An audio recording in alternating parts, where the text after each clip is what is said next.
Ele foi enterrado. Mas alguém jura que o viu ontem.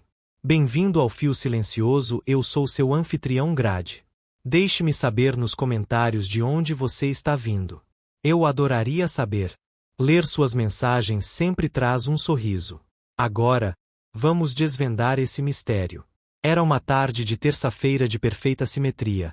As flores em plena ordem sobre o vidro da estufa leste, o chá servido pontualmente às 4:30, e o céu do lado de fora das janelas, de um agradável cinza claro.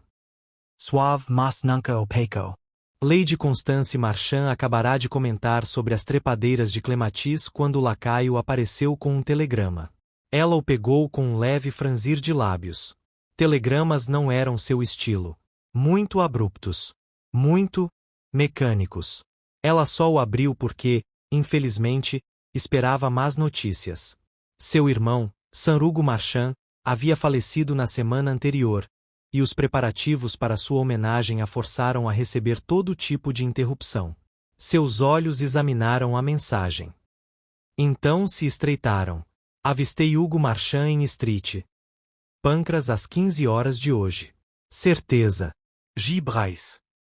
Lady Constance levantou-se rápido demais para uma mulher de 73 anos.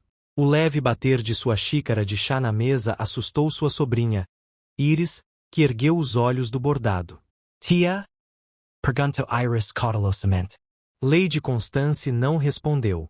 Caminhou, cambaleante, mas com determinação, até a lareira, onde uma fotografia de Sanrugo, em moldura preta, repousava sobre o mármore. Ele havia sido enterrado 3 dias antes.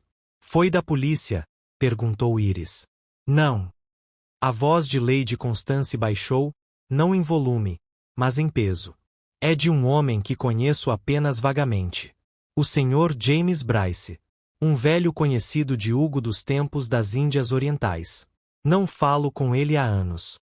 Ela olhou novamente para o telegrama, como se seu formato quadrado pudesse fornecer mais respostas. Então, virou-se para a porta. Onde você está indo? Iris também se levantou. Lady Constance não respondeu até chegar à porta. Preciso telefonar para o Sr. Hercule Poirot. Imediatamente.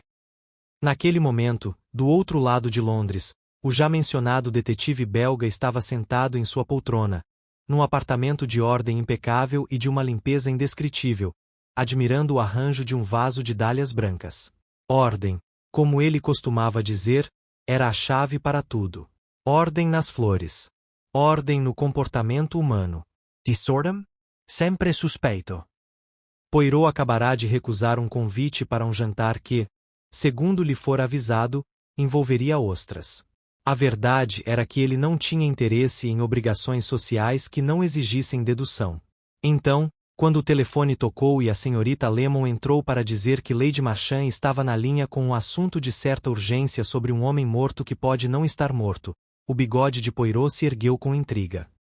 Ela chegou à sala de estar dele pouco depois das 6, com o casaco cinza abotoado até o alto e as pérolas um pouco descentradas. Ela recusará chá. Recusará quase tudo, exceto a claridade. Meu irmão morreu, afirmou ela. Nós o enterramos na sexta-feira passada. E hoje, alguém afirma tê-lo visto embarcando em um trem em Saint Pancras. Poirot assentiu lentamente. Você acha que isso é impossível? Ela hesitou. Ele foi cremado. Ah, disse Poirot gentilmente. Isso complica a questão da ressurreição. Lady Constance entregou-lhe o telegrama. Poirot leu 2 vezes. Este Sr. Bryce, você confia no caráter dele? Eu mal o conheço. Só sei que Hugo o tolerava. O que já dizia alguma coisa. Hugo não gostava de ninguém. Posso perguntar, como seu irmão morreu? Dormindo, disse ela.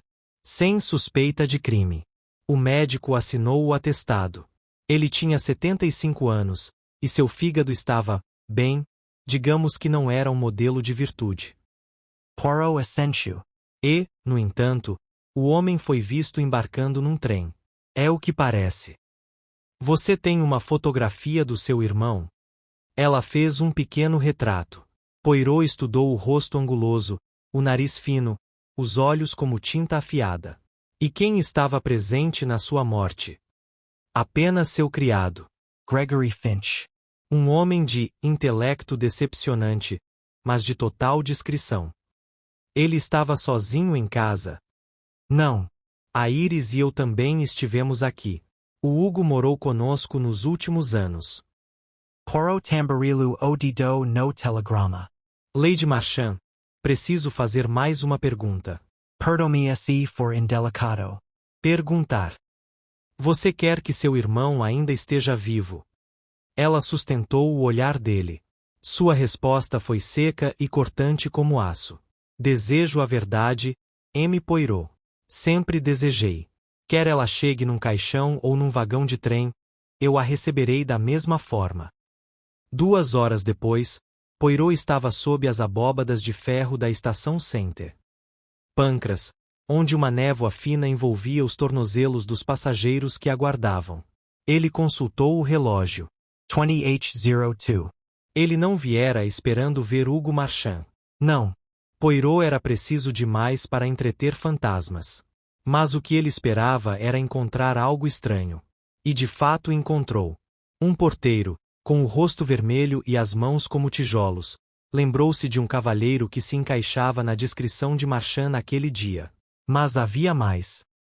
Ele perguntou o caminho para a plataforma 9. Senhor. Tinha uma maleta pequena, de couro marrom. Mas parecia confuso. Eu disse a ele para onde ir, e ele foi embora. Parecia muito cansado. Poro inclino a cabeça. Ele falou. Só para pedir informações. Sotaque. Talvez de classe alta, talvez não. Difícil dizer. Educado, no entanto. Merci, disse Poirot, oferecendo uma gorjeta. Ele se virou e caminhou em direção à plataforma 9. E lá, ao lado de um banco enferrujado, encontrou um canhoto de ingresso no chão. Havia sido rasgado às pressas, como se alguém estivesse com pressa, ou tentando não ser notado. Destino: Leicester. Horário: 15h04. Nome escrito a lápis no verso. G. Fim. Os olhos de Poirot se estreitaram. Mas é claro, murmurou ele. Sempre há uma razão quando os mortos são vistos andando. Ele colocou o canhoto no bolso do peito, e a névoa atrás dele engoliu a plataforma inteira. Poirot voltou ao seu apartamento pouco antes da meia-noite, com os sapatos impecavelmente limpos, apesar da escuridão que pairava nas ruas. Colocou o canhoto do bilhete sobre a mesa e o examinou novamente sob a luz fraca do abajur, passando o dedo sobre o nome rabiscado a lápis. G. Fim. O manobrista. O homem que supostamente descobrira o corpo de Sir Hugo Marchand. Uma conexão curiosa, não? Que o nome reaparecesse num canhoto de trem dias depois de o homem a quem ele servia ter sido condenado à morte. Ele se recostou, com as pontas dos dedos pressionadas. Havia muitas suposições. Que o Sr. Finn havia pegado o trem. Que o fizera em seu próprio nome. Que Hugo Marchand havia realmente morrido. Ou, mais precisamente, que o homem que morrera era Hugo Marchand. A senhorita Lemon entrou silenciosamente com um bilhete da Scotland Yard.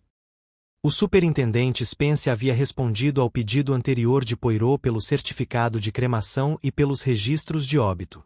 Tudo parecia rotina, dizia o bilhete, mas pedirei a alguém que confirme a identidade do corpo com o registrador do crematório. Avisarei pela manhã. Poirot bateu o bilhete na mesa. Radina. Sim, assassinato também costumava ser rotina, se a pessoa soubesse onde procurar. Na manhã seguinte, Poirot estava sentado em frente a Iris Marchand, numa sala de estar que exalava um leve cheiro de verniz de lavanda e desuso. Ela tinha pouco mais de 25 anos, era pálida e tinha uma espécie de silêncio contido que lhe pareceu meio obediência, meio defesa. Soube que seu tio morou aqui, começou Poirot, gentilmente.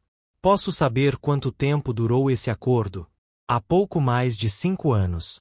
Após o terceiro derrame, a tia Constance insistiu que ele não ficasse sozinho. E ele ficou satisfeito com isso. Iris deu um leve sorriso. Hugo Marchand nunca estava satisfeito. Monsieur Poirot.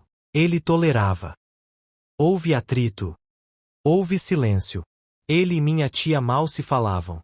Ela administrava a casa. Ele se limitava ao escritório. Gregory Finn trazia suas refeições e cuidava de seus compromissos, embora fossem poucos. Ele tinha pouco contato social. Poirot arqueou a sobrancelha. Essa é uma existência bastante solitária. Solitário, sim, mas conveniente, eu acho. O tio Hugo tinha dívidas.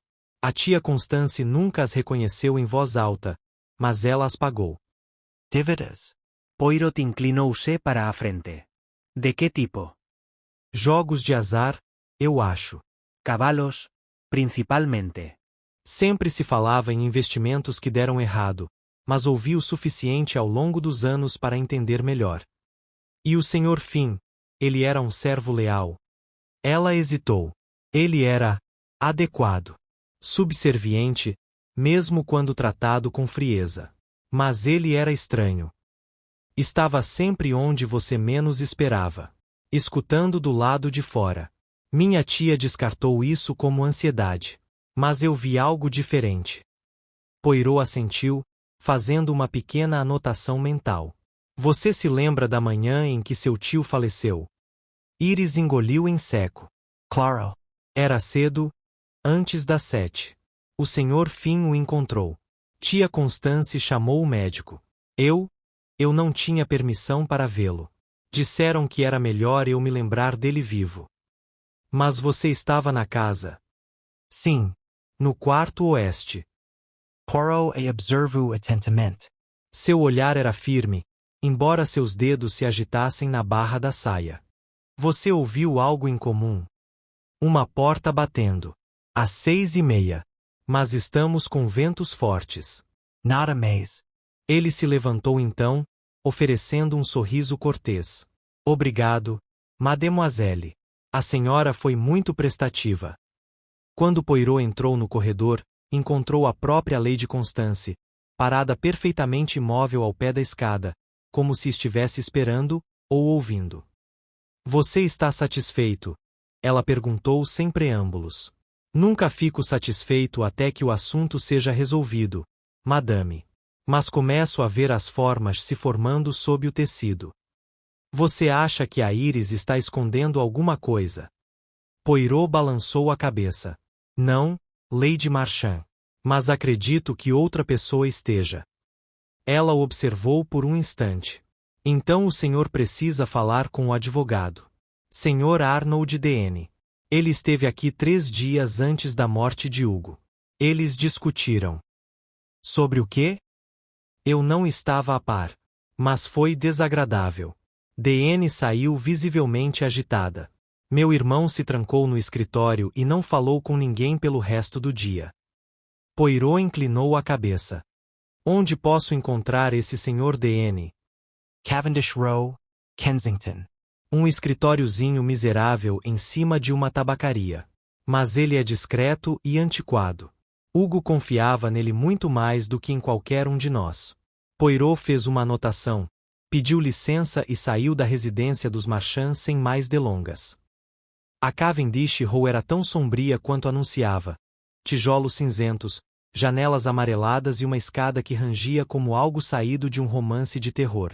O escritório do Sr. Arnold D.N. era um cômodo apertado, com teto baixo e um leve cheiro de tabaco de cachimbo e tinta. O próprio homem era calvo, curvado, com olhos como vidro polido por trás de óculos redondos. Eu sabia que esse dia chegaria, disse D.N. antes mesmo de Poirot se apresentar. Você se refere a? A pergunta. A pergunta que ninguém ousa fazer. Se o homem que cremamos era realmente Hugo Marchand. Poirot sentou-se cuidadosamente à sua frente. Você duvida? D.N. bateu na mesa. Só sei disso. Hugo não tinha intenção de morrer. Ele tinha acabado de assinar documentos transferindo a propriedade total de certos ativos no exterior. Minas, para ser mais específico, para um fundo privado. Perguntei por quê. Ele respondeu, porque não pretendo mais ser legalmente acessível. Poirot piscou. O que você interpretou disso? Presumi que ele se referisse à sonegação fiscal. ou à Sonegaçao de Credor. Mas agora, sim. Agora me pergunto se ele quis dizer algo mais elaborado. Desaparecimento. Reinvenco. Poirot cruzou os dedos. Ele era um homem endividado. Tinha um motivo. Mas fingir a própria morte não é pouca coisa, Monsieur. Dennis se inclinou para a frente. Especialmente quando o corpo é encontrado na cama, frio e indiscutivelmente morto. Indiscutivelmente por quem? O médico. Um amigo de Lady Marchand. Antigo médico de família. Talvez velho demais. Poirot assentiu lentamente. Posso perguntar. Gregory Finn estava envolvido na papelada? Só como testemunha. Mas já que você mencionou, recebi uma carta esta manhã. Sem endereço do remetente. Dentro, dinheiro. E um bilhete, sem assinatura. Dizia, você foi pago para manter registros. Não para falar sobre eles. Os olhos de Poirot brilharam. Posso ver. DN abriu uma gaveta e entregou-lhe a carta. A letra era irregular, mas apressada, em vez de disfarçada. O envelope tinha uma mancha do que parecia ser cera, talvez de um sinete. Incomum nos tempos modernos. Alguém havia se esforçado ao máximo para fazer parecer que Hugo Marchand estava morto. O motivo, certamente, era financeiro. Mas a execução. A execução tinha a marca do desespero e do planejamento. E isso sugeria um cúmplice. Ele chamou um táxi. A próxima visita seria a Gregory Finn. Mas Finn, como se viu, não estava mais na residência dos Marchand. Nem em seus aposentos em Maida Vale. A senhoria não o via há dias. Sumiu sem dizer uma palavra, disse ela. Deixou para trás apenas uma coisa. Uma mala marrom surrada. Poirot examinou cuidadosamente. Dentro, dobrados com cuidado, havia 3 camisas, 2 livros, um deles um romance policial. E, sob o forro, guardado com cuidado, um mapa. Estava marcado a lápis. O destino marcado. Leicester. Poirot dobrou o mapa, ajeitou a gravata e sorriu friamente. Então, sussurrou ele. Vamos seguir os passos do homem que viu os mortos caminharem. E ele partiu para o trem. O trem para Leicester zumbia com um silêncio peculiar, o tipo de silêncio que só se percebe quando se está atento a inconsistências. Esse pequeno detalhe persistira em Poirot a manhã toda. Um homem que antecipa a fuga pensa em comida, em documentos de identidade falsos, em evitar ser detectado. Um homem que lê romances policiais sugere algo completamente diferente. Uma preocupação com o conceito de detecção. De culpa. De perseguição. O trem deu um solavanco ao chegar a Leicester, o sol agora se escondendo atrás de uma fina cortina de nuvens cinzentas. Poirot subiu à plataforma, mala na mão, andando sem pressa, mas com cuidado. A estação era modesta, o ar impregnado de pó de carvão e cebolas fritas de uma barraca próxima. Ele fez uma breve pausa antes de pedir informações sobre a pensão listada nos documentos de identificação de Finn. Um nome, um endereço rabiscado na contracapa de um dos romances. Era uma casa estreita de tijolos nos limites do centro da cidade, de 3 andares, com as cortinas bem fechadas. A mulher que atendeu a porta usava um cardigã abotoado muito alto e olhava para Poirot com olhos acostumados à decepção. Estou procurando o Sr. Gregory Finn, disse Poirot com uma leve reverência. Acredito que ele tenha alugado quartos aqui? A mulher olhou por cima do ombro. Ele veio na terça-feira. Disse que estava de licença médica. Ficou uma noite e desapareceu na manhã seguinte. Não deixou nada. Ele recebeu alguma visita? Só um homem, de meia idade, alto, muito magro. Usava luvas, mesmo em ambientes fechados. Chegou depois de escurecer. Eles discutiram. Não em voz alta, mas com urgência. Então o homem alto foi embora. O Sr. Finn saiu logo depois. Nunca mais voltou. Poirot agradeceu e perguntou se o quarto havia sido limpo. Ela assentiu, quase culpada, e o conduziu escada acima. O quarto era simples, uma cama de estrutura de ferro, um lavatório e uma mesinha perto da janela. O único vestígio pessoal que restou foi um pedaço de jornal amassado na lixeira. Poirot o retirou do bolso com uma pinça. A manchete dizia: diretor do crematório renuncia em meio a acusações de má gestão de identidade. Os olhos de Poirot brilharam. Era datado do dia em que fim chegará. Alguém se arriscou ao garantir que o corpo que se passava por Hugo Marchand nunca fosse verificado corretamente. E esse alguém agora havia perdido o controle da história. De volta à plataforma, Poirot comprou outra passagem. Não para Londres, mas para a cidade listada no artigo de jornal, Little Darlow. Uma vila tranquila com um crematório, e evidentemente, um escândalo. Embarcou no trem das 4h15 com a mala marrom aos pés e o jornal dobrado firmemente no bolso do casaco. Era hora de examinar a morte em si, porque, se um homem realmente tivesse morrido na casa dos Marchand, estava cada vez mais claro que talvez não tivesse sido Hugo Marchand. Little Darlow era o tipo de lugar que parecia construído para guardar segredos, vielas estreitas, sebes altas e pessoas que não acenavam. O crematório ficava em uma colina ao lado de uma pequena capela, com suas chaminés imóveis e voltadas para o céu como os tubos de órgão de uma catedral silenciosa. Poirot se apresentou na recepção. O novo diretor, um homem ágil e barbeado chamado Sr. Elwood, ofereceu-lhe chá e estreitou os olhos na mesma medida. Não tenho o hábito de revisitar casos encerrados, Monsieur Poirot, disse ele cuidadosamente. Mas a renúncia do meu antecessor lançou sombras que eu preferiria dissipar. Poirot inclinou a cabeça. Compreenderá, Monsieur, que procuro apenas esclarecer uma sequência de eventos que agora parecem arranjados de forma bastante artística. Elwood inclinou-se para a frente. Você acredita que o corpo cremado não era de Sir Hugo Marchand? Acredito que alguém tomou medidas para garantir que ninguém pudesse ter certeza.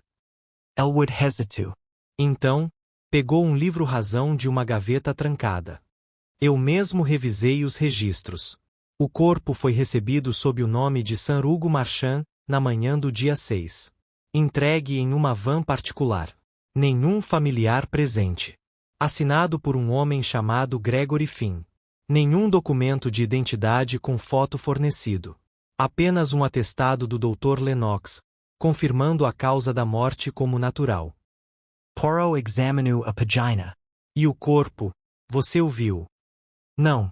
Meu antecessor, o Sr. Orleig, cuidou disso sozinho. Incomum, sim, mas não inédito para uma família importante que busca privacidade. O Sr. Orleig concordaria em falar comigo? Elwood franziu a testa. Ele não fala com ninguém. Ele saiu da cidade. Dizem que foi para a França. Desapareceu 2 dias depois de um inquérito policial sobre um assunto diferente. Algo sobre atestados de habito falsificados. Poirot sentiu o clique de outra peça se encaixando. Forjada. Elwood assentiu. Não fomos atrás disso, não há provas. Mas uma das autorizações tinha a data alterada com fita de máquina de escrever. Desleixado. Então devemos nos perguntar, murmurou Poirot, quem se beneficiaria da certeza de que um corpo específico seria descartado, sem ser visto. Ele agradeceu a Elwood e saiu do crematório no momento em que o crepúsculo se espalhava pelo teto da capela. Ao pé da colina, Poirot parou.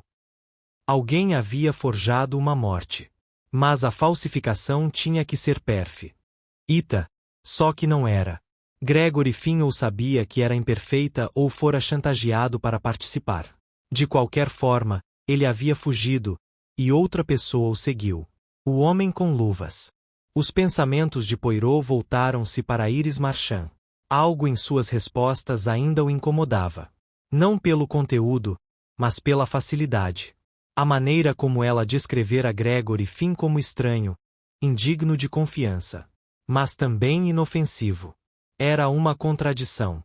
E Poirot sabia muito bem que contradições humanas nunca são inúteis.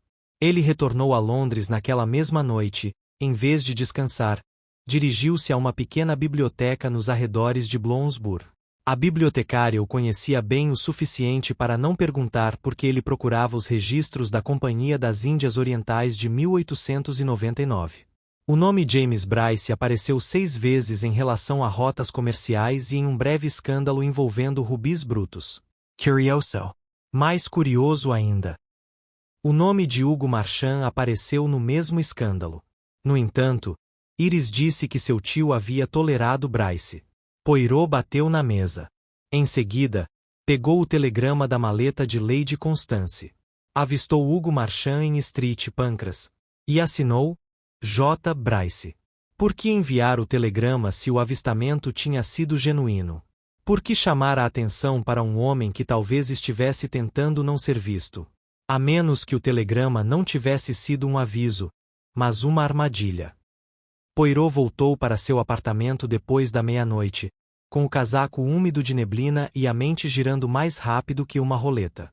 Na sala de estar, a senhorita Lemon esperava com um bule de café fresco e um envelope recém-entregue. Foi entregue em mãos, disse ela, sem nome no verso. Poirot abriu. Lá dentro havia uma única página. Em tinta, puro e deliberado, o homem que você enterrou não era Hugo Marchand. Ele ainda está vivo. Mas não por muito tempo. Não havia assinatura. Poirot dobrou a carta cuidadosamente. Alguém estava em pânico. Alguém que havia investido muito na ilusão, e agora a observava se desfazer. Ele ficou na janela, olhando para a neblina de Londres, com os braços cruzados firmemente sobre o peito.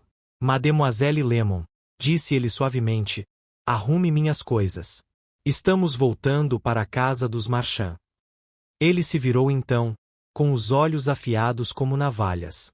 É hora, disse ele, de convidar todos para a luz. Ao meio-dia do dia seguinte, o carro preto de Poirot entrava na longa entrada de cascalho da propriedade Marchand, os pneus rangendo suavemente sob o céu nublado. As janelas da casa o encaravam inexpressivamente, todas as cortinas fechadas como se ainda estivessem de luto, ou escondidas. Poirot saiu lentamente, limpou uma mancha invisível da manga e olhou para a ala leste. Em algum lugar dentro daquelas paredes, uma ilusão havia nascido e agora tremia à beira da exposição. Lady Constance o encontrou na sala de estar, ladeada por Iris. Ambas as mulheres estavam vestidas de uma maneira que sugeria controle, embora o efeito fosse insuficiente. As mãos de Lady Constance seguravam firme a bengala, e os dedos de Iris agarravam a bainha do cardigã como se fosse uma corda de âncora. Você voltou, disse Lady Constance friamente. Presumo que o caso não seja tão simples quanto parecia. Poucas coisas são, madame, respondeu Poirot, com um leve aceno de cabeça. Mas agora, a senhora precisa me perdoar. Preciso pedir que todos os membros da casa estejam presentes. Inclusive os funcionários. Lady Constance franziu a testa. Com que propósito? Para ser franco, Lady Marchand. Acredito que alguém nesta casa sabe a verdade sobre o desaparecimento do seu irmão. E pretendo trazê-la à tona esta mesma tarde. Seus lábios se comprimiram em uma linha reta. Muito bem. Em menos de uma hora, a sala de estar estava montada como um palco. Exatamente como Poirot preferia. Os atores tomaram seus lugares sob o tic-tac suave do relógio de ouro. Iris na chaise longue. Os olhos alternando entre Poirot e a Herrera. Lady Constance, ereta, em sua cadeira de sempre. A cozinheira, Senhora Daltry, pálida e confusa, perto da parede. A criada, Nora, permanecia de pé, com as mãos firmemente entrelaçadas. Até o jardineiro, Elise, estava presente, com as botas enlameadas e o chapéu desajeitadamente preso entre os dedos. Poirot estava perto da lareira, onde o retrato de Hugo Marchand, severo, de olhos estreitos, os encarava com uma desaprovação vigilante que parecia quase teatral. O Sr. Marchand não está morto, disse Poirot sem rodeios. Ou melhor, não estava quando a cremação ocorreu. O silêncio caiu como uma cortina. A bengala de Lady Constance bateu uma vez no chão. Explique-se. Eu vou. Mas não de uma vez. Primeiro, A sequência dos eventos. Poirot se movia lentamente enquanto falava, com uma mão atrás das costas. Sanrugo era um homem endividado. Sim. Um homem cujos credores estavam se fechando. Ele também era um homem que conhecia o poder do apagamento. Que, para se tornar outra pessoa, é preciso primeiro deixar de ser você mesmo. Então, ele planejou a própria morte. Ele se virou para a cozinheira. Madame, a senhora se lembra do que foi servido na noite anterior à morte de Sanrugo? Esserei daltri pisco. É, ensopado. Ensopado de coelho. Foi pedido especialmente pelo Sr. Finn. Disse que o patrão tinha pouco apetite, mas gostava de coelho. Poirot assentiu. E o Sr. Finn entregou? Sim, senhor. Poirot caminhou até o centro da sala. O Sr. Finn foi essencial para a farsa. Ele foi a única pessoa que teve acesso aos aposentos de Sanrugo sem ser observada. Quando a verdadeira morte ocorreu, de um homem que ainda não foi identificado. Finn foi quem apresentou o corpo ao médico, emitiu o atestado de óbito e providenciou a cremação. Ele tomou cuidado para garantir que ninguém mais visse o cadáver, incluindo, suspeito eu, a senhora, Lady Constance. Ela apertou o maxilar. É verdade. Mas Finn disse que era por uma questão de dignidade. Que o corpo tinha se deteriorado. Uma desculpa, madame, para proteger o estratagema. Agora, perguntem-se. Quem se daria ao trabalho de desaparecer, a menos que temesse mais do que dívidas? Acredito que havia algo mais. Algo oculto em seus negócios, talvez ligado à sua estadia na Índia ou à sua transferência de confiança mais recente. Mas seja qual for o motivo, Hugo Marchand desapareceu. Mas tenho motivos para acreditar que o homem era um andarilho. Alguém sem vínculos, que Finn poderia manipular, drogar, talvez até matar. Isso explicaria por que o diretor do crematório, Sr. Orleig, fugiu repentinamente do país. Ele assinou com uma identidade falsa. A sala se agitou, pequenos movimentos, respirações desconfortáveis. Mas, continuou Poirot, isso é só o começo. Porque alguém, outra pessoa, descobriu esse estratagema. E, em vez de expô-lo, decidiu lucrar com ele. Seus olhos se voltaram para a criada, Nora, que se enrijeceu. Você viu alguma coisa na manhã da morte, não viu? Ela parecia presa. Eu não sei, sim, você ouviu. Você trouxe o café da manhã escada acima. Você ouviu vozes. 2 homens. Isso foi antes da morte ser anunciada. Eu não queria problemas, Poirot suavizou-se. Ninguém a culpa, mademoiselle. Mas a senhora viu seu patrão vivo, ou ouviu, e não disse nada. Por quê? Sua voz se transformou em um sussurro. Finch me pagou o vindo. Ele me pagou para não falar. Eu pensei, era tudo muito estranho. Poirot assentiu gentilmente. Você já fez o suficiente ao admitir a verdade agora. Mas isso confirma o que eu suspeitava. Sanrugo não morreu naquela noite. Ele desapareceu. O homem na cama não era ele. Lady Constance se levantou. Então, onde está Hugo agora? Poirot levantou a mão. Isso nos leva à revelação mais perturbadora de todas. Ele foi visto, realmente visto, em Saint Pancras. Aquele telegrama do Sr. Bryce era genuíno. Mas o próprio Bryce, ele se calou desde então. Ele desapareceu no mesmo dia em que Finn. Ele atravessou a sala até o aparador e retirou um papel dobrado. Esta carta chegou ontem à noite. Afirma que Hugo Marchand ainda está vivo, mas não por muito tempo. O que me leva a crer que houve uma desavença. Alguém envolvido neste esquema se voltou contra os outros. A sala ficou silenciosa novamente. Iris peritia pallida. Os nós dos dedos de Lady Constance estavam brancos sob a bengala. Poirot respirou fundo. Acredito que a chave para isso não esteja em encontrar Sanrugo Marchand, mas em encontrar o Sr. Finn. Pois o Sr. Finn detém a peça final. E acredito que ele está mais perto do que imaginamos. Ele se virou para a janela, onde as árvores ladeavam os fundos da propriedade como sentinelas silenciosas. Madame Marchand. Há uma casa de campo nos limites da sua propriedade. Desativada, eu acho? Lady Constance estreitou os olhos.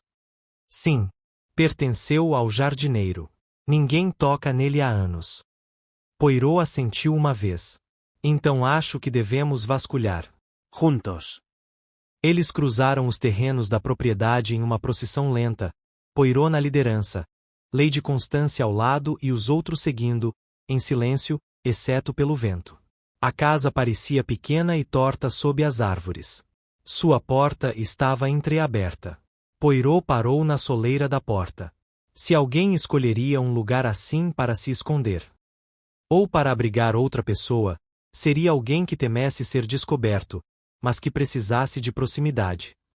Ele empurrou a porta delicadamente para dentro. O ar estava viciado, mas não abandonado. Um leve cheiro de suor e poeira. Uma chaleira repousava sobre um fogão frio. E no chão, meio coberto por um cobertor de lã, estava um homem. Ele estava magro, pálido e inconsciente, mas respirando. Poirot ajoelhou-se ao lado dele. Fim, disse ele baixinho. Os lábios do homem se moveram. Mel. Então sua mão se contraiu e revelou o que ele segurava. Uma carteira. Dentro havia um passaporte. E uma fotografia. De Hugo Marchand. Mas o nome dentro não era dele. Era um pseudônimo. Algo sul-africano. Poirot levantou-se lentamente. O jogo, disse ele, com a voz calma como sempre, está quase no fim. E a última jogada é nossa. A viagem de volta da casa de campo foi feita em silêncio.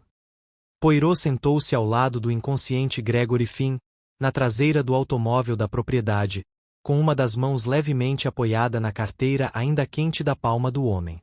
A fotografia de Hugo Marchand dentro dela era inconfundível, tirada recentemente, talvez no último ano. Mas o nome impresso abaixo dizia Edward Carruthers, e o passaporte que a acompanhava trazia o carimbo da imigração da cidade do Cabo. Não era uma falsificação.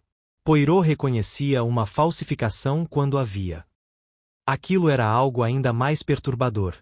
Uma nova identidade, adquirida cuidadosa e legalmente sob falsas premissas. A carteira também continha um recibo de uma transferência bancária, 6.000 libras, encaminhadas por uma conta na Suíça, datada de uma semana antes da suposta morte de Hugo. O nome do remetente estava oculto. Os dedos de Poirot demoraram-se na borda do recibo, considerando suas implicações. Alguém havia financiado o apagamento de Sir Hugo Marchand. Alguém que se beneficiaria se ele desaparecesse e ressurgisse como Carruthers. Quando chegaram à casa, Finn começou a se mexer. Poirot ordenou que ele fosse levado ao quarto de hóspedes e atendido pela governanta sob estrita supervisão. Nada de polícia. Ainda não. Ainda havia verdades que precisavam ser persuadidas, não forçadas, e ele sentia que Finn estava à beira do colapso, não por culpa, mas por medo. Poirot permaneceu no corredor do lado de fora do quarto, ouvindo a respiração de Finn se tornar mais estável, mais rítmica. Quando finalmente entrou, os olhos do criado se abriram lentamente. Estavam vermelhos e ansiosos. Monsieur Finn, disse Poirot suavemente, puxando uma cadeira para perto da cama, o senhor foi encontrado. E está seguro, por enquanto. Finn engoliu em seco. Sua voz, quando saiu, era seca e baixa. Como você sabia? Que você estava aqui? Poirot deu de ombros levemente. Era inevitável. O padrão de culpa sempre retorna à sua origem. Finn fechou os olhos e Poirot esperou. Ele aprenderá há muito tempo que o silêncio muitas vezes afrouxava os lábios mais rápido do que o questionamento. Eu não sabia o que estava fazendo no começo, sussurrou Finn finalmente. Começou como um plano. O plano dele. Do Hugo Marchand. Finch assentiu. Ele me abordou em abril. Disse que precisava desaparecer. Que haveria dinheiro para mim. O suficiente para recomeçar. Disse que eu estaria protegida. Mas a situação ficou mais sombria à medida que as coisas avançavam. Ele já tinha os documentos em ordem. O novo nome. Até a conta. Mas aí ele me disse que eu precisava encontrar alguém. Poirot não se mexeu. Um corpo. Sim. Finn desviou o olhar, envergonhado. Um homem cuja falta não faria falta. Alguém que se parecia com ele. Eu disse a ele que não podia. Mas ele já tinha alguém. Um homem que, segundo ele, lhe devia dinheiro. Um vagabundo chamado Wallace. Não sei onde ele o encontrou. Só sei que o trouxe aqui uma noite, tarde da noite. Wallace estava doente, tossindo sangue. Ele disse que o homem não duraria muito. Poirot franziu a testa. E ele não fez isso. Não. Morreu naquela mesma noite. Hugo. Ele me disse para tomar as providências. Chamar o médico. Assinar os papéis. Pagar o diretor do crematório. E eu paguei. Ele engoliu em seco novamente. Mas guardei aquele passaporte. Eu sabia que poderia precisar de provas um dia. Poirot o observou. E os outros? Sr. Bryce. O rosto de Finn se fechou. Bryce não estava envolvido.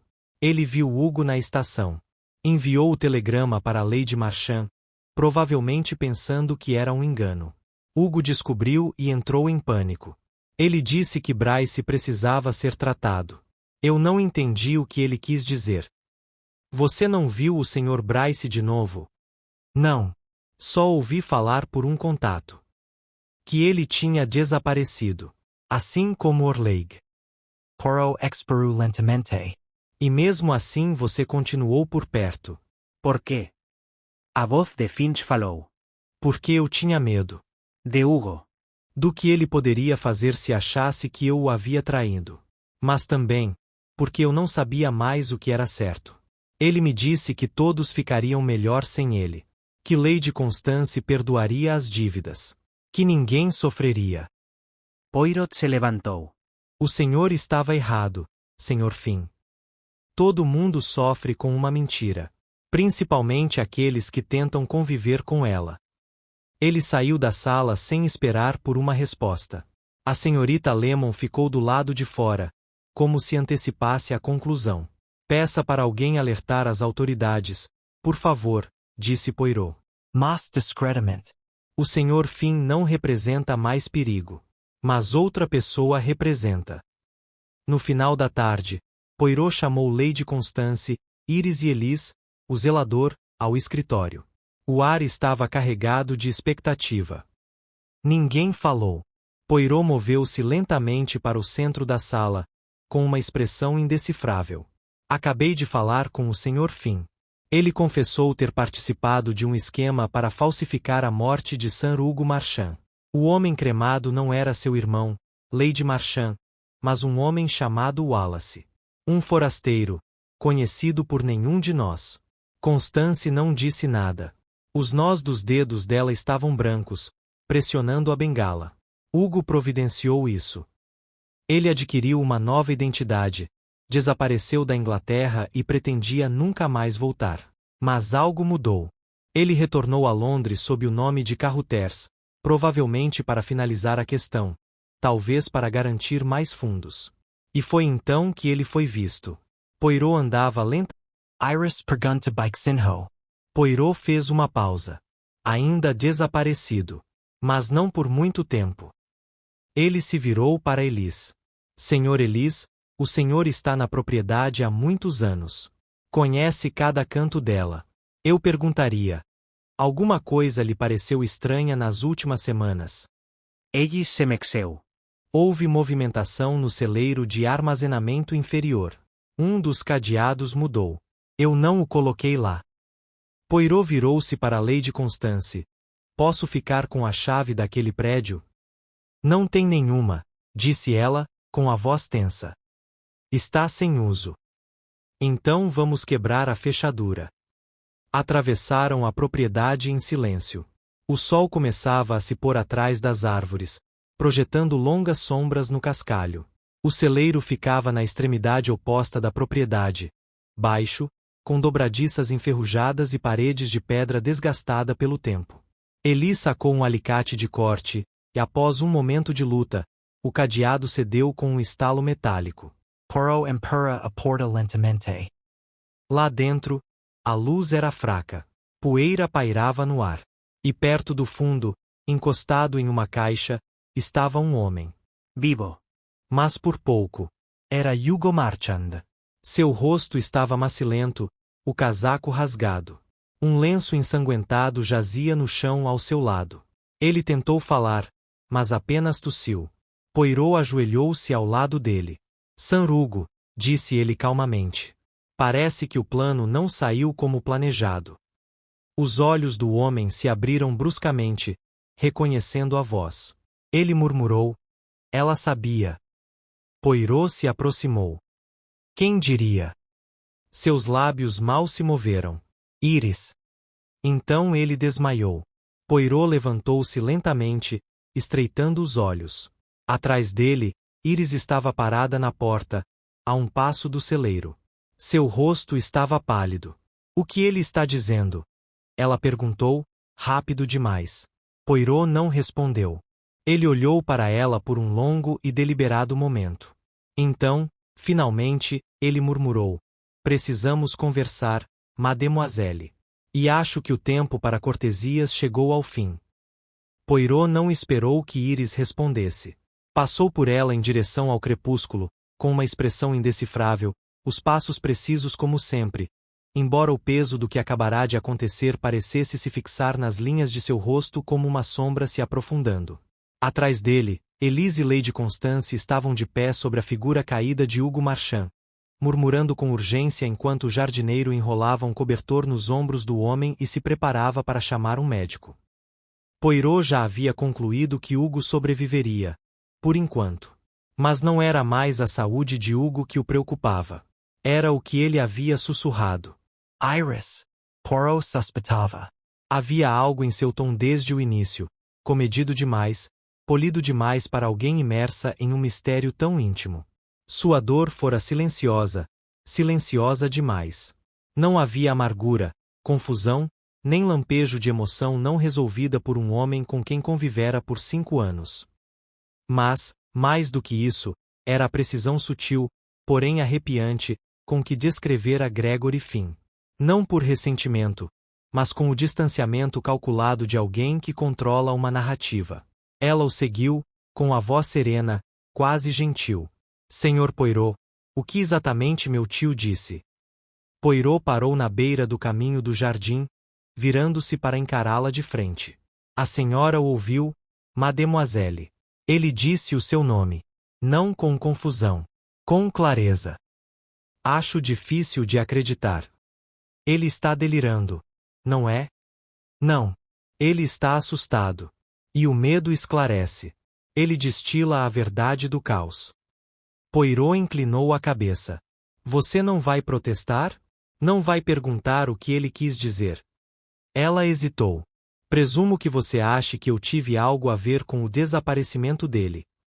Não com o desaparecimento dele, mas com o que se seguiu.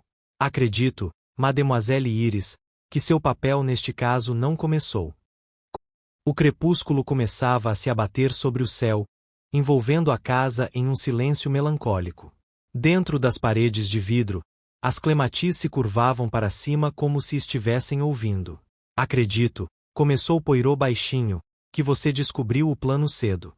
Talvez tenha ouvido por acaso. Você disse que o Sr. Finn estava sempre à espreita. Talvez, uma noite, tenha sido você quem se escondeu. E, uma vez que entendeu, percebeu o que significava. Seu tio iria desaparecer, e Lady Constance logo controlaria tudo. Com Hugo declarado morto, tudo voltaria para ela. E você, mademoiselle, não herdaria nada. Ela não interrompeu. Poirot continuou. Mas se Hugo voltasse, se ele quebrasse o acordo e voltasse, tudo desmoronaria. É por isso que você teve que agir rápido quando ele foi visto. É por isso que o Sr. Bryce desapareceu. É por isso que você não pareceu surpreso ao ouvir sobre documentos falsificados. Porque você já havia começado a sua própria falsificação. Uma versão dos eventos em que Hugo permaneceu morto, e ninguém poderia questionar. Ela parou de andar. Isso é um absurdo. Não, mademoiselle. Isso é ordeiro. Isso é deliberado. É isso que eu vi em você desde o início. Não tristeza, não lealdade, mas estratégia. Os olhos de Poirot encontraram os dela. Você sabia que Hugo estava vivo. Você viu Gregory Finn se desintegrar e alimentou a paranoia dele. E quando ele fugiu, você o encontrou. Você o trouxe de volta para cá. Você o manteve por perto, o alimentou, garantiu que ele permanecesse em silêncio. Até que ele não fosse mais útil. Ela olhou para baixo, com os dedos curvados ao lado do corpo. Você imaginou tudo isso. Poirot não se mexeu. Será que sim? Então me diga, por que o cadeado do celeiro foi trocado? Você afirma não saber de nada, e mesmo assim Finn foi encontrado a 20 metros da janela do seu quarto. Eu não cheguei perto daquele celeiro, não? Então por que, mademoiselle, suas impressões digitais estavam na maçaneta? Ela piscou. Você os plantou. Poirot deu um suspiro débil. Sou muitas coisas, mas não sou grosseiro. Recuperei suas impressões digitais da bandeja de café da manhã que você tocou esta manhã, e elas correspondem ao que encontrei no celeiro. Você abriu aquela porta. Ou você o trancou lá dentro, ou o encontrou lá e não disse nada. Ela ficou em silêncio por um longo momento e, quando falou, sua voz havia mudado. Não era a voz polida e entrecortada da sobrinha obediente, era monótona e clara. Você acha que eu o matei? Poirot observou atentamente. Acho que você planejou, mas não levou em conta a fraqueza do seu plano. Finn ficou com o passaporte. Ele ficou com a prova. Você estava procurando por ela quando o trouxe de volta. Mas não conseguiu encontrá-la. Tentou tirar isso dele à força. E então, talvez, perdeu a coragem. Ela deu de ombros, de leve, quase imperceptível. O senhor mesmo disse, M. Poirot, com Hugo vivo, não herdarei nada. Minha tia controla tudo. 5 anos cuidando de um homem amargo e ofegante que mal me reconheceu. E para quê? Para ser expulsa quando morrer, como todo mundo. A voz de Poirot era baixa. Então você prefere que ele desapareça. O mora de novo. Você não pode provar que eu fiz alguma coisa. Poirot enfiou a mão no casaco e tirou o envelope que Hugo deixará cair no celeiro. Entregou-o a ela. Estava no casaco dele. Acho que ele pretendia deixá-lo em algum lugar visível. Ela abriu e leu a carta dentro. Suas mãos tremiam levemente. Então, dobrou-a novamente com uma calma deliberada. É a palavra dele contra a minha. Não mais, disse Poirot. O Sr. Finn ainda está vivo. E ele está falando. A polícia chegará em breve. Eles ouvirão o seu relato. E perguntarão por que a mesma chave do cadeado que antes ficava na copa do mordomo foi encontrada na gaveta da sua escrivaninha. Ela o encarou. Então sorriu, um sorriso pequeno e quebrado. Suponho, ela disse calmamente, que você realmente percebe tudo. Poirot fez uma pequena reverência. Tudo, mademoiselle. Mas principalmente o silêncio. O jeito como você observava, em vez de reagir. O jeito como você se mantinha um passo atrás a cada momento. Como se estivesse ouvindo algo que confirmasse seu medo. Que medo? Que o plano não deu certo. Que Hugo, seu fantasma, voltou. Atrás deles, passos soaram no cascalho. A senhorita Lemon se aproximou, ladeada por 2 policiais à paisana e um inspetor uniformizado. Poirot se virou e assentiu uma vez. Iris não protestou. Devolve-o o envelope e agite o casaco. Se ele tivesse ficado fora, murmurou, nada disso teria sido necessário. Poirot não disse nada. Ela foi levada gentilmente para longe. Quando o jardim silenciou novamente, Poirot permaneceu por um longo tempo sob o céu que escurecia. A estufa brilhava fracamente atrás dele, um túmulo de vidro com flores e segredos. Ele caminhou lentamente de volta para casa, onde Lady Constance esperava ao pé da escada, com os braços cruzados e os lábios franzidos, expressando algo entre tristeza e amarga vingança. Ela é minha sobrinha, ela disse categoricamente. Ela também é uma mulher que acreditava que o mundo lhe devia mais do que paciência, respondeu Poirot. E então ela aceitou o que achava que lhe era devido. Você acha que eu falhei com ela? O olhar de Poirot permaneceu em seu rosto. Você a tratou com disciplina, mas nunca com gentileza. Ela não respondeu. Ele pegou o chapéu no cabideiro do corredor. Sanrugo vai se recuperar. Mas O'Dano. É bien. Algumas verdades, madame, são mais difíceis de queimar do que qualquer corpo. Ela assentiu uma vez. Poirot fez uma reverência. E então, sem dizer mais nada, ele saiu em direção à escuridão profunda e expectante. O trem de volta a Londres atravessava o campo como uma respiração lenta, e Poirot sentou-se sozinho em sua cabine, a paisagem passando por seu reflexo na janela, agora turva pelo crepúsculo e pelos pensamentos. A senhorita Lemon permanecerá na propriedade Marchand para garantir que Sanrugo fosse levado ao hospital sob discreta escolta policial, e fim. Ainda pálido, ainda cauteloso, concordara em prestar um depoimento completo pela manhã. O trabalho pesado, a exposição da mentira, estava feito. E, no entanto, com os dedos de Poirot entrelaçados sob o queixo, sua mente não se acalmava. Iris Marchand não confessara diretamente a tentativa de homicídio. Ela desempenhara seu papel com inteligência, como tantos fazem quando sua ambição se disfarça de ressentimento. E embora Poirot tivesse apresentado pistas suficientes para a polícia puxar até que a tapeçaria se desfizesse, algo permanecia sem solução. Não a culpa, não o plano, mas algo mais silencioso. Uma forma na borda da história que se recusava a vir à tona.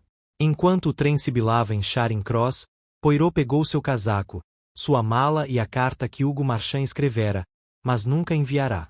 Nela, havia uma única linha que ainda ressoava em seus pensamentos. Não voltei para reclamar, mas para avisar. Ele o lera 3 vezes, e a frase ainda persistia como uma sombra que não se encaixava. O que Hugo Marchand temera tanto a ponto de arriscar o fracasso do seu próprio desaparecimento?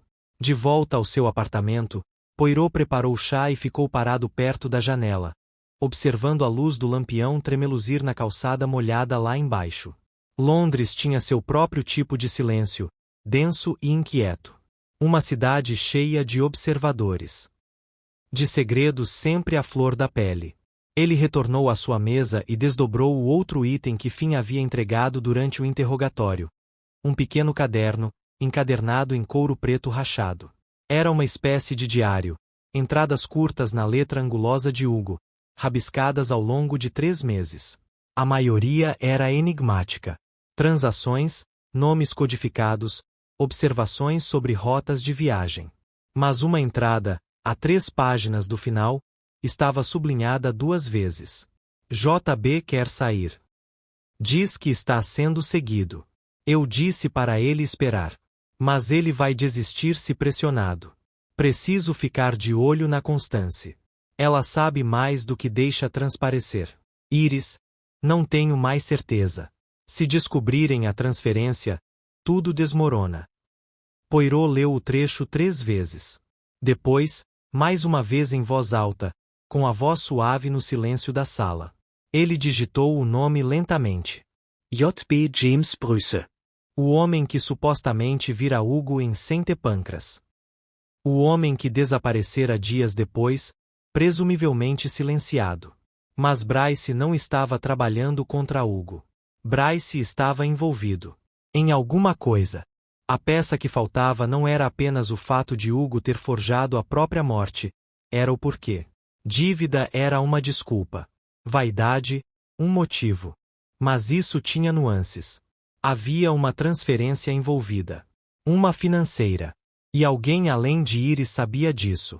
Poirot foi buscar os documentos assinados que o advogado Sr. D.N. havia fornecido. Os documentos financeiros de Hugo, assinados poucos dias antes de sua morte.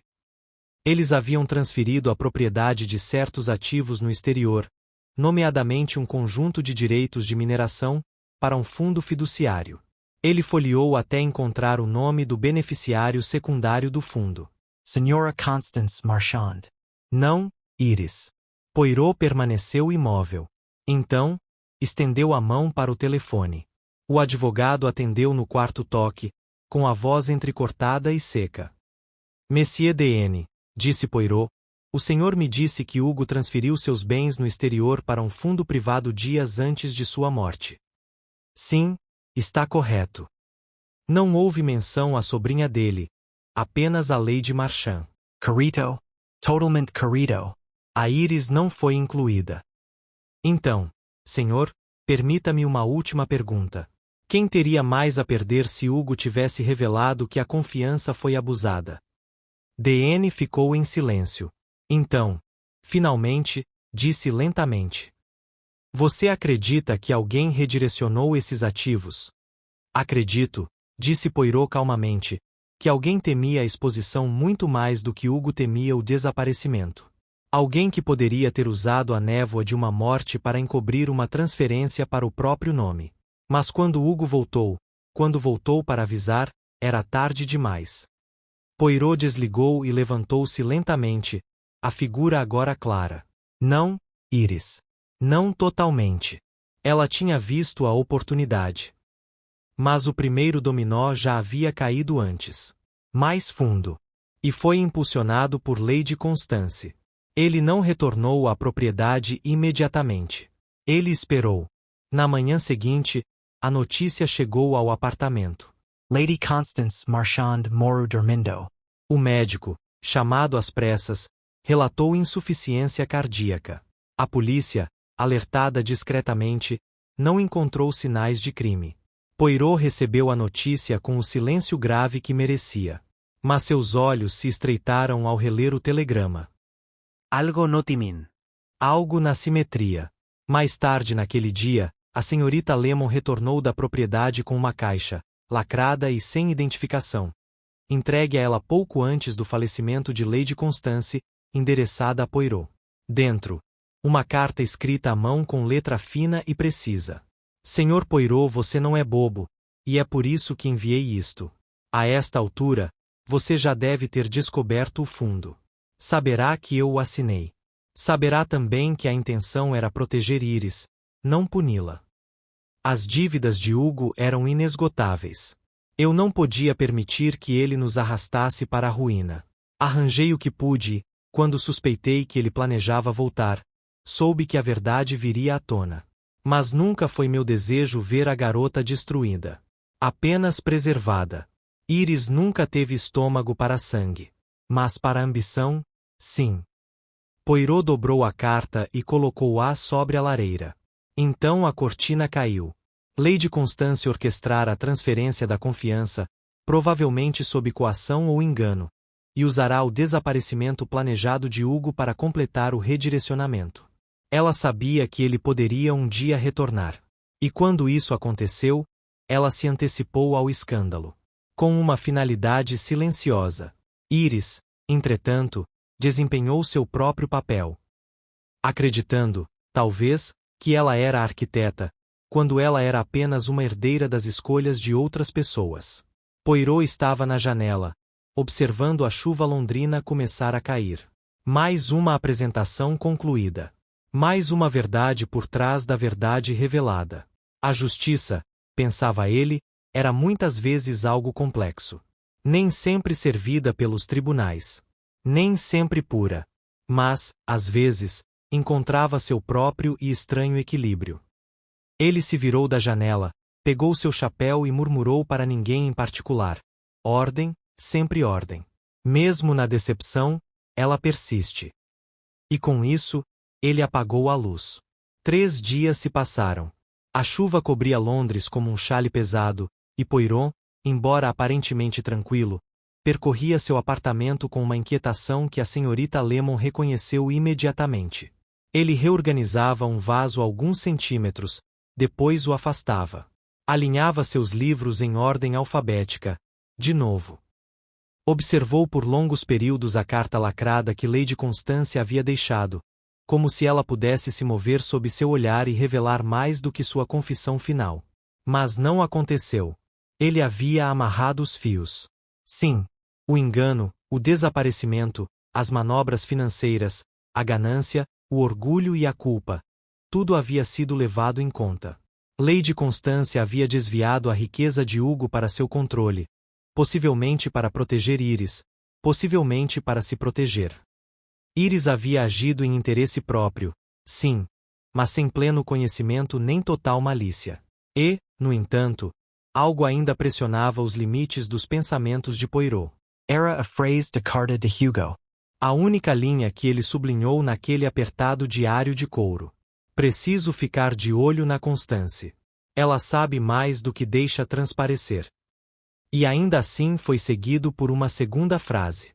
Iris, não tenho mais certeza. Não tem mais certeza do quê?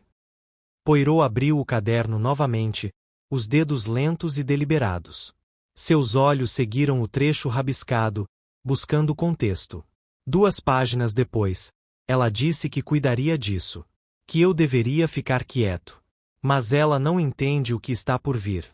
Acho que ela acredita que o dinheiro é a ameaça. Mas é o documento. Se alguém o vir, saberá o que aconteceu em Calcutá. Poirot sentou-se ereto. O diário já havia feito referência à Índia antes, nas primeiras entradas.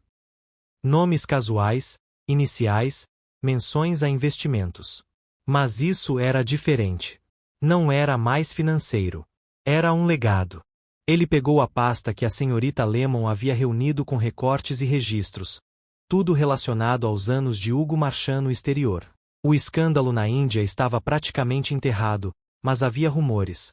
Um caso de contrabando de rubis, 2 oficiais subalternos falidos, um incêndio misterioso em um armazém. Poirot pegou o resumo escrito pelo escritório colonial indiano. Um parágrafo o impressionou imediatamente. Marchand negou envolvimento na fraude de títulos de Calcutá em 1911, embora o depoimento do Sr. Bryce indicasse o contrário. A falta de documentação remanescente impediu um processo formal. Bryce foi posteriormente transferido. Marchand retornou à Inglaterra sob uma nuvem de dúvidas sobre sua reputação. James Bryce. De novo. Poirot olhou fixamente para as palavras, e a forma que lhe escapara começou a emergir. Nunca foi uma questão de dinheiro. Era sobre o passado. Lady Constance temia a ruína financeira e a desgraça social. Iris temia a obscuridade. Mas Hugo temia outra coisa. A exposição. O documento mencionado no diário. Não era um instrumento legal. Era uma evidência. Uma prova. E Bryce o tinha. Foi por isso que ele foi silenciado.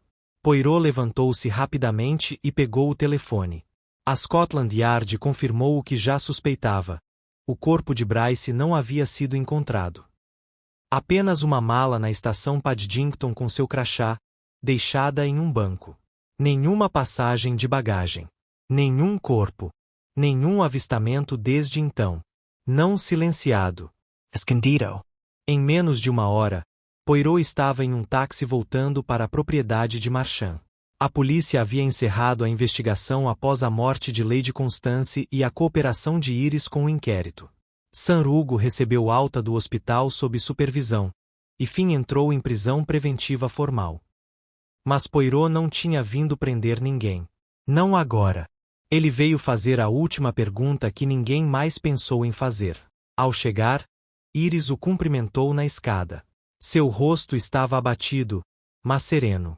Um véu de luto pendia frouxamente de seus cabelos, um gesto mais simbólico do que sincero. Você voltou, ela disse. Só brevemente, mademoiselle, respondeu ele. Para esclarecer um último ponto. Ela não se mexeu. Se for sobre o fundo, já falei com os advogados. Não se trata de confiança, disse ele calmamente. Trata-se de Calcutá. Ele observou a mudança no rosto dela. Não era confusão. Não era surpresa. Reconhecimento. Não sei o que você quer dizer, ela disse rápido demais. Não? Então deixe-me explicar. Seu tio e o Sr. Bryce foram parceiros, talvez involuntariamente, em um esquema na Índia, muitos anos atrás. As provas nunca foram encontradas. Até recentemente. Bryce ameaçou se apresentar. Talvez ele tenha contatado seu tio primeiro. Talvez ele tenha pensado que Hugo poderia ajudá-lo a se proteger. Mas Hugo entrou em pânico. Ele queria desaparecer, não para enterrar a verdade, mas para evitar suas consequências. Sua voz agora era um sussurro. Isso não é verdade. O tom de Poirot não mudou. E Lady Constance, ela sabia? Estava envolvida? Ou apenas suspeitava? Ela não fez parte disso, Iris retrucou de repente. Ela odiava o que ele tinha feito. Ela passou anos tentando restaurar o nome da família. Poirot a observou, e o silêncio se estendeu entre eles. Ela encontrou o documento, não é? Disse ele por fim. Aquele que Bryce estava guardando. Foi por isso que Hugo voltou. Ele sabia que ela o tinha. Ele sabia que se ela o revelasse, mesmo que acidentalmente, tudo viria à tona. Não só o dinheiro. O crime. Iris se virou ligeiramente. Sua mão agarrou o corrimão da escada. Ela disse que era história antiga, murmurou. Que ninguém mais se importava. Mas ela guardou. Só por precaução. Poirot se aproximou. E você? Viu? Ela assentiu. Só uma vez. Estava escondido no fundo da escrivaninha dela. Embrulhado em seda. Tinha o nome dos dois. Hugo. Bryce. Outros. Ela disse que nunca usaria, mas também não podia destruí-lo. Ela pensou, talvez ele me protegesse um dia. A voz de Poirot era gentil. Mas você viu isso como uma ameaça. Iris ergueu os olhos, e pela primeira vez, não ficou na defensiva. Parecia canseira. Tudo parecia uma ameaça, Sr. Poirot. A casa. O silêncio. Os anos em que eu sabia que nunca teria importância a menos que aproveitasse o momento. Mas eu não matei ninguém. Eu nem queria que Finn sofresse. Eu só vi tudo dar errado. Poirot assentiu lentamente. Isso, mademoiselle, costuma ser a forma de culpa. Não ativa, mas permitida. Ele fez uma pausa.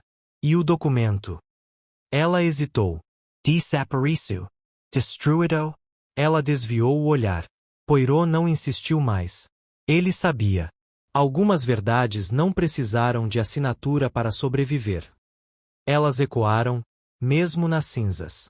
Ao sair de casa mais uma vez, o céu acima da propriedade Marchand irrompeu em uma chuva fina, suave e lenta como o perdão. Poirot levantou a gola, não por causa do frio, mas por reflexo.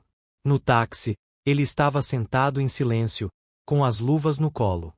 O caso estava encerrado. Não limpo, não totalmente resolvido aos olhos da lei, mas resolvido. Não haveria julgamento para Lady Constance. Nenhuma acusação para Hugo Marchand.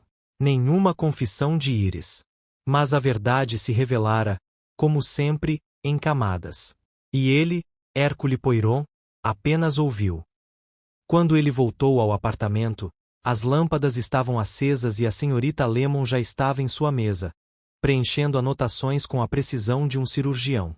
Ela não ergueu os olhos quando ele entrou, mas ele sabia que ela ouvirá passos na porta e já havia colocado a chaleira no fogo.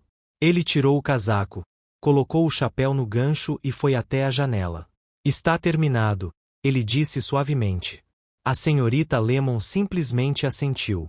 Claro que sim. E Poirot sorriu fracamente para o espelho. A chuva havia diminuído na manhã seguinte, desaparecendo na névoa pálida que cobria Londres como um véu. Em sua sala de estar, Poirot mexeu delicadamente uma colher de chá em uma xícara de porcelana e a pousou com a precisão de sempre.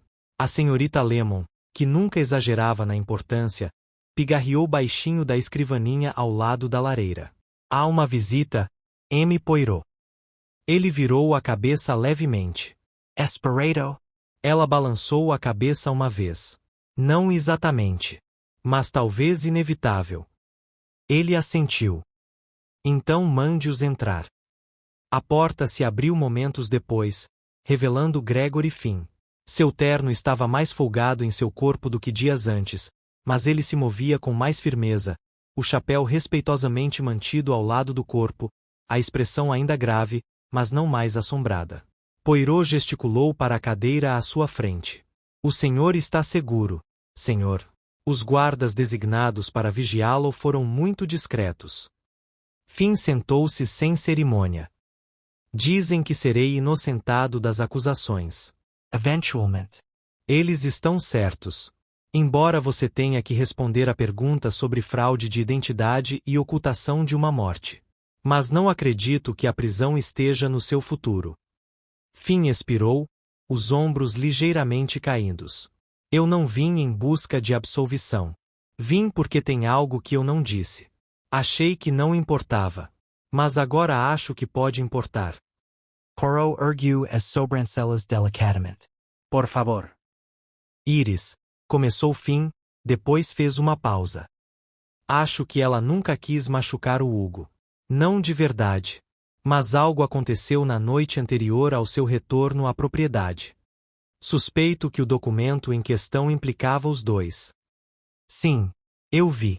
Uma lista de nomes, um detalhamento dos lucros de alguma operação em Calcutá. Rubis ou títulos, não sei. Bryce tinha assinado, mas o nome de Hugo também estava lá. Poirot inclinou-se ligeiramente para a frente. Então por que ele não revelou isso a público? Porque ele achou que Iris poderia estar em perigo. Finn olhou para as próprias mãos. Ele encontrou uma carta. Uma de Lady Constance. Ela escreveu para um advogado sobre transferir o fundo novamente, desta vez de uma forma que deixaria Iris sem nada. Ela achou que Iris era fraca. Incapaz. Hugo me disse que Iris estava sendo manipulada, usada como disfarce. Que ela era apenas um meio para um fim. Poirot absorveu as palavras em silêncio. Ele disse que impediria. Ela sabia que ele planejava destruir as provas. Finn ergueu os olhos, com os olhos vazios. Ela não precisava. Ela achou que ele já tinha feito isso. Foi por isso que me trouxe de volta, para me manter em silêncio até ter certeza. Mas Hugo tinha escondido o documento de novo. A voz de Poirot era calma. Onde? No único lugar onde ele acreditava que ninguém olharia. Dentro da moldura do seu retrato na sala de estar. Atrás da tela. Poirot se levantou, cada movimento firme, a expressão indecifrável. E quando você estava na casa de campo, você já disse isso a ela. Finch hesitou. Acho que falei demais. Ela me visitou uma noite. Sentou-se do lado de fora da porta. Perguntou-me onde era. Fingi não entender. Mas acho que ela adivinhou. E então Constance morreu. Não, disse ele suavemente. Não enterrado. Recuperado. Ele se virou. Merci, Sir Finch. O senhor fez o que sua consciência exigia. Finn se levantou, chapéu na mão, e saiu do apartamento com um aceno discreto. Poirot esperou até a porta se fechar atrás de si. Então pegou o telefone e fez uma última ligação. No meio da tarde, ele estava novamente na sala de estar dos Marchand. A casa estava mais silenciosa do que antes, o tipo de quietude que se instala depois que a morte atravessou as paredes 2 vezes. O ar cheirava levemente a polidor de madeira e violetas de inverno. Iris não estava lá. Ela havia partido na noite anterior, supostamente para ficar com primos distantes em Sussex. Nenhum endereço para correspondência havia sido fornecido. Poirot estava diante do retrato. O olhar de Hugo Marchand, como sempre, era sério, com os olhos semicerrados. O tipo de homem que passará a vida inteira sem responder a perguntas. Poirot tirou um pequeno canivete do bolso e, com delicadeza experiente, cortou a tela ao longo da costura superior. Dentro da moldura de madeira, escondida sob a tábua traseira, encontrou o que procurava. Um pacote dobrado. Emeraldo. Amarrado com barbante. Ele o abriu sobre a mesa e leu lentamente. Estava tudo lá. Nomes. Números. Transferências bancárias. Um contrato de sociedade assinado com tinta desbotada por J. Bryce e H. Marchand. E uma última página, sem assinatura, mas inconfundivelmente escrita pela mesma mão, descrevendo a ocultação de lucros durante a liquidação da Companhia das Índias Orientais. Era irrefutável. Ele fechou o pacote novamente e o levou cuidadosamente até o carro que o esperava do lado de fora. 2 horas depois, no discreto ambiente de uma sala de conferências privada na Scotland Yard, ele o entregou ao superintendente Jameson, um homem em quem Poirot confiava não pela cordialidade, mas por seu inabalável senso de escala. Jameson folheou o documento, com os lábios franzidos. Isso o teria arruinado. E, indiretamente, ela, disse Poirot. Lady Constance temia a desgraça. Iris temia a irrelevância. Hugo temia ambos. Então, tentou desaparecer. Mas o passado, Monsieur, ele não desaparece tão facilmente. Jameson ergueu os olhos. E a Iris? A voz de Poirot era suave. Ela não vai voltar. Não tão cedo. Talvez nunca. E a justiça? Poirot cruzou as mãos. Tem suas nuances. Nstc é paz? Neste caso, acredito que a justiça foi feita pela clareza.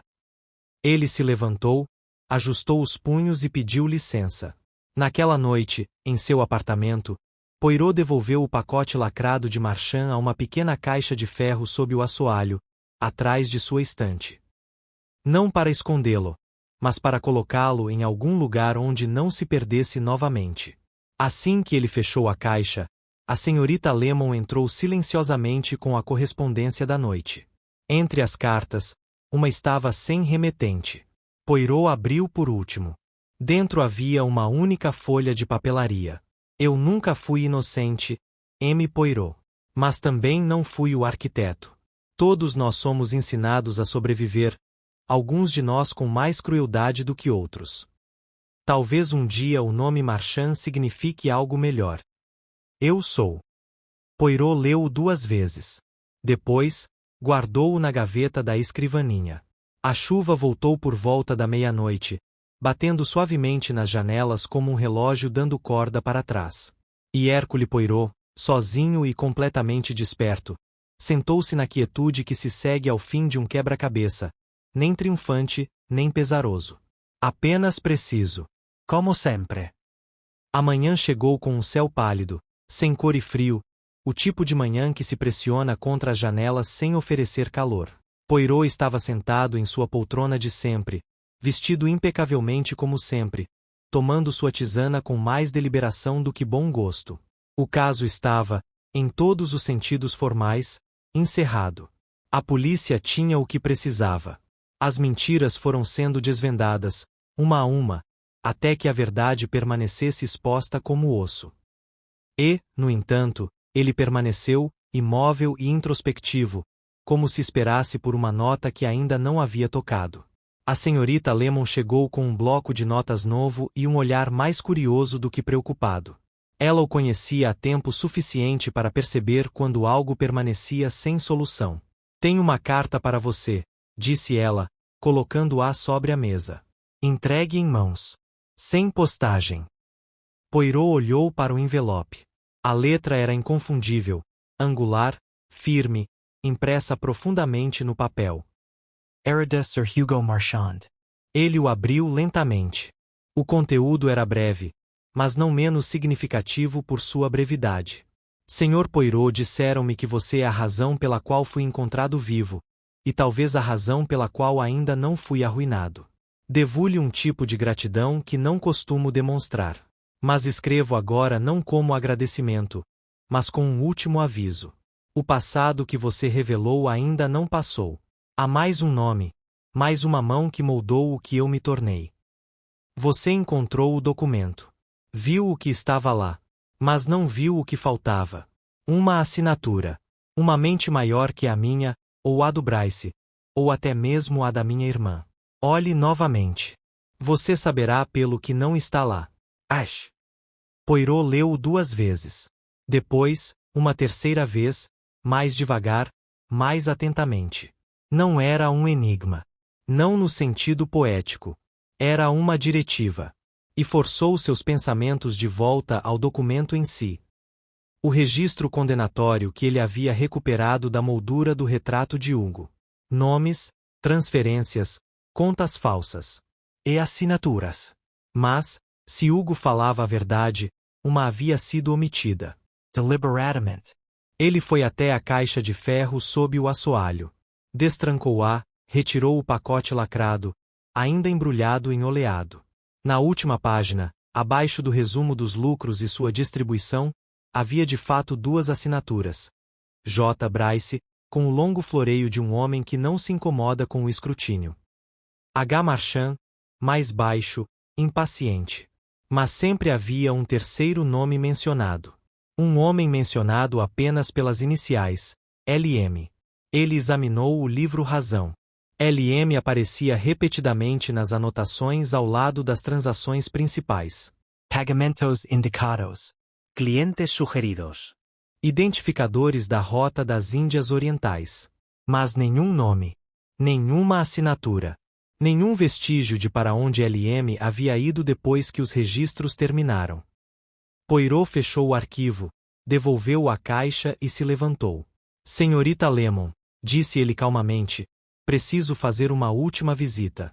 Acho que esqueci um homem escondido à vista de todos. Ela ergueu os olhos. Devo alerter a Scotland Yard? Ele balançou a cabeça. Ainda não. Primeiro, preciso ter certeza de que o que suspeito é possível. E se for, então darei um telefonema. Era quase meio-dia quando Poirot chegou novamente a Cavendish Hall. O escritório do advogado estava exatamente como sempre. Escuro, organizado, intocado pela modernidade. O Sr. Arnold D.N. levantou-se de trás da mesa com a rigidez de um homem que não se importa com surpresas. Sr. Poirot, disse ele com calma profissional. Achei que tínhamos concluído nosso trabalho. Poirot não se sentou. Você conhece os Marchands há muito tempo. Eu cuidei dos negócios deles por 27 anos. E antes disso, Dean Hesitu, Índia. Serviço colonial. Como a maioria dos homens com a minha formação fazia. Supervisionei acordos comerciais. Direitos de importação. Documentacao de embarque. O tom de Poirot não mudou. Em seu próprio nome. Houve uma pausa muito longa. Então, com uma calma inquietante, D.N. foi até um arquivo, abriu uma gaveta e pegou um envelope pardo. Entregou-o a Poirot sem dizer uma palavra. Dentro havia uma carta amarelada de nomeação da Companhia das Índias Orientais. Assinada e selada. Nomeavam Lawrence Montague D.N. como supervisor financeiro da carteira de títulos de Calcutá. Emitido no mesmo ano em que Hugo Marchand foi implicado no esquema de lavagem de títulos. L.M., disse Poirot calmamente. D.N. voltou para sua cadeira. Ele não negou. Você nunca foi listado no documento de Marchand, disse Poirot. Você omitiu seu nome. Eu redigi o documento, disse D.N. E escolhi o que restou nele. Poirot caminhou lentamente até a janela, cruzando as mãos atrás das costas. Você não lucrou. Eu lucrei muito. Até que não lucrei mais. Por que não destruir os registros? A voz de D.N. era muito baixa. Porque a verdade só é perigosa quando ninguém acredita nela. Quando alguém acredita, ela se torna poderosa. Você deu a cópia para a Lady Constance. Ela encontrou, disse D.N. Eu o tornei acessível quando não consegui mais suportar ver Hugo ascender enquanto outros pagavam o preço. Poirot se virou. Deixe-me encontrá-lo também. Eu fiz. Mas você não me deu o nome.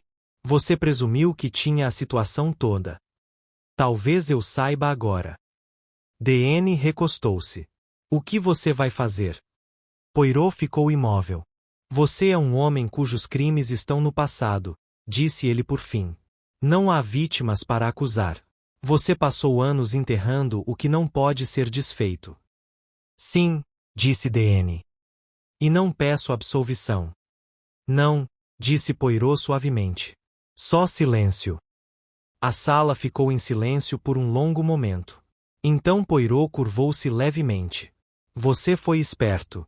Mas, no fim das contas, é sempre a assinatura que denuncia um homem. Mesmo quando ela não está lá. Ele saiu sem apertar as mãos. As ruas estavam frias sob seus passos, mas o dia já estava claro. Acima dele, as nuvens se dissipavam em faixas de luz. Ele retornou ao seu apartamento por volta da 1:30 e sentou-se em sua cadeira sem dizer uma palavra. A senhorita Lemon entrou silenciosamente, como se já pressentisse o fim. Você encontrou o que estava procurando. Poirot assentiu levemente. Sim. Mas não vou entregar à polícia. Ela não o questionou. Alguns enigmas, disse ele lentamente, não são resolvidos por meio de processo. Alguns são simplesmente compreendidos. Ele olhou para o fogo, ainda não aceso, e depois para o arquivo lacrado de Marchand, ainda fechado, sobre a mesa. Queimar? Perguntou a senhorita Lemon, cuidadosamente. Poirot deu um leve sorriso. Não, mademoiselle. Deixe assim. Algumas verdades precisam ser preservadas. Para que, caso ressurjam, possam ser reconhecidas pelo que são. Ele cruzou as mãos sobre o colo. E com isso, disse ele, com a voz calma, este caso está realmente encerrado. E no longo silêncio que se seguiu, Poirot permitiu-se, finalmente, fechar os olhos. A noite caía suavemente, daquelas que não se declaram, mas que se estendem suavemente sobre a cidade até que as luzes começam a piscar atrás das janelas e os passos se suavizam nas calçadas úmidas. Em seu apartamento, Poirot estava sentado sozinho à janela, sua silhueta emoldurada por uma cortina meio aberta, a lareira atrás dele lançando um calor constante pelo cômodo silencioso. Uma carta estava sobre a mesa. Celeira. Não enviada. Endereçada simplesmente ao inspetor Jameson, Scotland Yard. Poirot o escrevera no dia anterior, então, fez uma pausa antes de entregá-lo. Não por dúvida, a dúvida não era permitida pelo método de Poirot, mas por reflexão. O caso de Hugo Marchand, de Lady Constance, de Iris, da morte forjada, do documento desaparecido e da longa sombra da Índia havia chegado ao seu fim natural. Mas, como acontece com muitas coisas que envolvem a fragilidade humana, sua conclusão não era definitiva, mas sim compreensiva. Ele havia descoberto cada camada. Da ambição de Iris e seu medo da insignificância, a tutela implacável de Lady Constance em relação ao legado, a fuga de Hugo dos destroços de seu passado e, finalmente, ao Sr. D.N., o advogado discreto cujo nome nunca apareceu no registro que ele havia criado. A assinatura que não estava lá. O arquiteto invisível final. Mas não houve prisões além das já conhecidas. Nenhuma cena final sensacionalista no tribunal. Em vez disso, houve silêncio. Renúncia. Uma espécie de justiça moral onde a justiça legal tinha seus limites. Poirot sempre preferiu assim. Ouviu-se uma batida fraca na porta. A senhorita Lemon entrou com a sua graça habitual, embora tenha parado na soleira como se sentisse a gravidade no ambiente. Você gostaria que eu arquivasse as anotações do caso? Ela perguntou. Poirot se virou. Não, mademoiselle. Desta vez não. Este caso, deve permanecer apenas uma questão de consciência, não de registro. Ela assentiu. Você pode ficar com o arquivo. Guardarei apenas os fatos, disse Poirot. O arquivo pode ficar onde não pode ser encontrado. Ele se levantou lentamente e caminhou até a lareira. Sobre a lareira ainda estava a última correspondência de Iris, suas palavras escritas com uma caligrafia que carregava arrependimento e cálculo. Ele a leu novamente antes de dobrá-la cuidadosamente e colocá-la na caixa de ferro junto com as outras. Trancou a caixa, deslizou-a para seu recesso escondido sob o assoalho e girou a chave apenas uma vez. É o fim, ele disse suavemente. A senhorita Lemon pagaria delicadamente.